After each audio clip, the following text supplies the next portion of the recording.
विज्ञान की दुनिया है ना कमाल के सवालों से भरी हुई। आज इस पड़ताल में हम ऐसे ही 10 जरूरी सवालों के जवाब जानेंगे जो हमें ब्रह्मांड की गहराइयों से लेकर हमारे अपने होने के एहसास तक ले जाएंगे। तो फिर चलिए तैयार हो जाइए ब्रह्मांड की विशालता से लेकर जीवन के सबसे छोटे हिस्सों तक की एक बहुत ही तेज सफर के लिए। देखिए, हमारे इस सफर का रास्ता 4 हिस्सों में बटा होगा। शुरुआत करेंगे अपने ब्रह्मांडीय पड़ोस से, फिर जूम करके देखेंगे कि पृथ्वी किन तत्वों से बनी है। इसके बाद हम झांकेंगे मानव शरीर की इस गजब की मशीन के अंदर, और आखिर में उन महान वैज्ञानिकों को याद करेंगे जिन्होंने हमारी आज की समझ को एक शक्ल दी। तो ये रहा हमारा पहला पड़ाव। चलिए पृथ्वी से बहुत दूर, सितारों के बीच, अंतरिक्ष की गहराइयों से अपनी खोज शुरू करते हैं। हमारे सौरमंडल में एक ऐसा ग्रह है जो अपने खास रंग की वजह से जाना जाता है। उसे लाल ग्रह भी कहते हैं। क्या कोई अंदाजा है कि ये कौन सा ग्रह है? जी हाँ, ये ग्रह है मंगल। इसकी सतह आयरन ऑक्साइड से ढकी हुई है, जिसे हम आम भाषा में जंग भी कहते हैं। और यही जंग इससे वो मशहूर लाल रंग देती है जो रात के आसमान में इसे एक अलग ही पहचान देती है। अच्छा, अंतरिक्ष में घूमने के लिए रफ्तार तो चाहिए, पर क्या कोई ऐसी स्पीड है जिससे तेज कुछ भी नहीं जा सकता? मतलब इस यूनिवर्स की अल्टीमेट स्पीड लिमिट क्या है? वो है प्रकाश की गति, जो वैक्यूम में, यानी जहां हवा भी ना हो, वहां करीब करीब 3 लाख किलोमीटर प्रति सेकंड होती है। ये सिर्फ एक नंबर नहीं है, बल्कि फिजिक्स का एक बुनियादी नियम है जिससे तेज कोई भी चीज या जानकारी सफर नहीं कर सकती। तो चलिए अब सितारों की दुनिया से लौटकर अपने घर यानी पृथ्वी पर आते हैं और उस हवा और जमीन के तत्वों को करीब से जानते हैं जो असल में हमारी जिंदगी का आधार हैं। ज्यादातर लोग सोचते हैं कि हम जो सांस लेते हैं उसमें सबसे ज्यादा ऑक्सीजन होती है, पर क्या यह सच है? सोचिए, हमारी हवा में असल में सबसे ज्यादा कौन सी गैस है? ये जानकर अक्सर लोगों को हैरानी होती है कि हमारी हवा में लगभग 78% तो नाइट्रोजन है।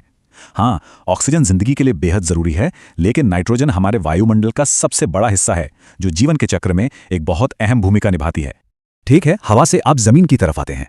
कुदरत ने कुछ ऐसी चीजें बनाई हैं जो बहुत ज्यादा सख्त हैं, लेकिन धरती पर मिलने वाला सबसे कठोर, सबसे हार्ड प्राकृतिक पदार्थ कौन सा है? और वो है हीरा।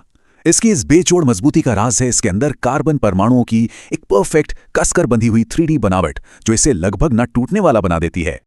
अच्छा, सख्त चीजों की बात तो हो गई, अब बात करते हैं कीमती चीजों की। सोना, एक ऐसी धातु जिसे हर कोई जानता है, पर केमिस्ट्री की भाषा में इसका सिंबल क्या है? सोने का प्रतीक है Au। थोड़ा अजीब लगता है ना? दरअसल ये इसके लैटिन नाम ऑरम से लिया गया है, जिसका मतलब होता है चमकती हुई सुबह। कितना सुंदर है ना? अभी तक तो हमने बाहरी दुनिया को देखा, अब चलिए लेंस को घुमाते हैं और उस सबसे पेचीदा मशीन को समझते हैं जिसे हम जानते हैं, हमारा अपना शरीर।